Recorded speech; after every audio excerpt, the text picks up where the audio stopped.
बिस्मिल्लाहिर्रहमानिर्रहीम। अस्सलाम वालेकुम। कैसे हैं आप सब लोग। आज मैं आपको आलू टिक्की बनाना सिखाऊंगी बिल्कुल नए तरीके से। तो चलें शुरू करते हैं। सबसे पहले मैंने 1 किलो आलू लिए, जिसमें से 1 किलो में से आधे से ज़्यादा उबाल लिए हैं और कुछ कच्चे रखे हैं। उसका मैं बाद में बताऊँगी क्या करना है। तो सबसे पहले हम आलूओं को मैश करेंगे हाथों से।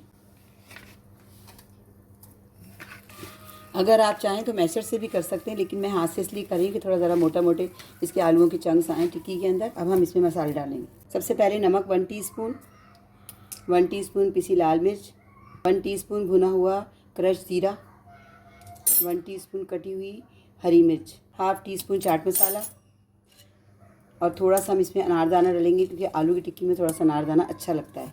थोड़ा सा कटा हुआ हरा धनिया और थोड़ा सा पुदीना डालेंगे, लेकिन मेरे पास पुदीना मौजूद नहीं था, तो आप पुदीना भी कटा हुआ 2 टेबल स्पून तक डाल दीजिएगा। इसको अच्छी तरह हाथ से मिक्स करेंगे ताकि सारे मसाले एक जान हो जाए आलू के अंदर।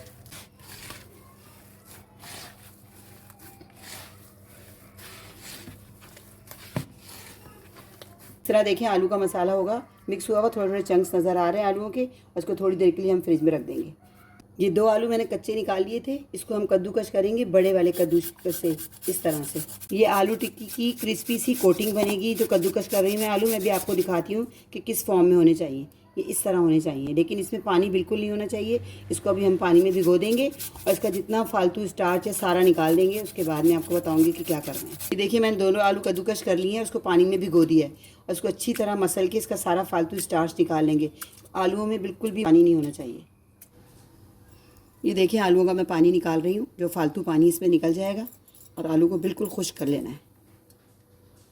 अब इन आलू में थोड़ा सा नमक डालेंगे हम, 2 टेबल स्पून कॉर्नफ्लोर डालेंगे इसमें ताकि बाइंडिंग में आसानी हो, और इसको अच्छी तरह मिक्स कर लेंगे। अच्छी तरह मिक्स करेंगे। आलू में अगर आपको कॉर्नफ्लोर कम लगे तो आप थोड़ा सा और डाल सकते हैं, क्योंकि आलूओं को हमने खुश रखना है। और अगर आपको गीला लग रहा है आलू या पानी निकल रहा है इसका, तो इसमें आप कॉर्नफ्लोर डाल के इसको अच्छी तरह खुश कर लें ताकि बाइंडिंग में भी आसानी हो और ये बार बार फ्राई पैन में आलूओं से उतरे ना। हमने आलूओं का मिक्सचर फ्रिज से निकाल लिया। अब हम इसे टिक्की की शेप देंगे। पहले हम इसे एक बॉल बनाएंगे। इस तरह बॉल बना के, जितने बड़े साइज़ की आपने बनानी है बनाएं। फिर हाथ में इन आलूओं के मिक्सचर को हथेली पे इस तरह फैलाएं। इस तरह फैला के इस बॉल को हम इसके अंदर रखेंगे और चारों तरफ इस आलू को इसके साथ चिपका देंगे बॉल के साथ, इस तरह से, ताकि चारों तरफ से कवर हो जाए। जब ये कवर हो जाएगा तो फिर ये अच्छी तरह इसकी बाइंडिंग भी हो जाएगी और ये निकलेगा भी नहीं। ये देखिए इसको अच्छी तरह बाइंडिंग कर ली। अब इसको आप टिक्की की शेप दे दें। अब इसको आप जितनी बड़ी चाहें, छोटी चाहें, जिस तरह बनानी चाहें तो टिक्की की शेप दें इसकी। और दूसरी तरफ मैंने ऑयल गरम करने रख दिया। जैसे ही ऑयल अच्छा तेज़ गरम होना चाहिए, और उसके अंदर हम ये टिक्की डाल देंगे। ना इस पर अंडे की कोटिंग होगी, ना ब्रेड क्रम्स की, क्योंकि जो हमने ये आलूओं की कोटिंग की है इसी से ये बहुत अच्छे बन जाएंगे, क्रिस्पी।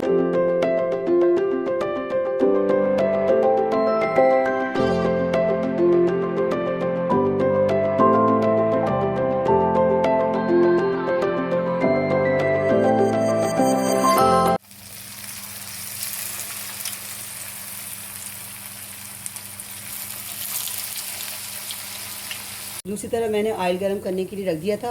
ऑयल अच्छा गरम होना चाहिए, और जैसे हम इसमें टिक्की डालेंगे फ़ौरन हिलाएंगे नहीं इसको। इतनी देर तक पकते रहने देंगे जब तक कि पेंदा ऐसे खुद ना छोड़ जाए। अगर आपके पास नॉन स्टिक पैन है तो फिर वो खुद ब खुद चिपकेगा नहीं और वो खुद ब खुद ऊपर आ जाएगा। फिर इसकी साइड चेंज करेंगे। अब हम इसकी साइड चेंज करेंगे। ये देखें एक तरह से पक गया और पेंदे ने छोड़ दिया, बिल्कुल चिपका नहीं है। हालांकि इसमें अंडा वगैरह हमने कुछ भी नहीं लगाया है, सिर्फ आलू और जो कॉर्नफ्लोर वाले आलू थे उसी से इसकी बाइंडिंग बहुत अच्छी हो गई है।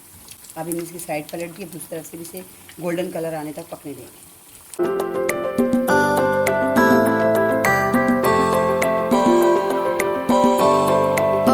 ये देखिए क्रिस्पी आलू लच्छा टिक्की तैयार है। ये देखिए इसकी आवाज़ सुने, ऊपर से क्रिस्पी, अंदर से कितने सॉफ्ट है। आप इसे इमली की चटनी के साथ भी खा सकते हैं, और इमली की चटनी की मैं रेसिपी डाल चुकी हूँ, उसका लिंक मैं डिस्क्रिप्शन बॉक्स में आपको दे दूँगी। और इसे आप ज़रूर बनाएं घर में, और बहुत मज़े के और झटपट बन जाते हैं, बनने वाली है। मिलते हैं नेक्स्ट वीडियो में नई रेसिपी के साथ। अल्लाह हाफिज़।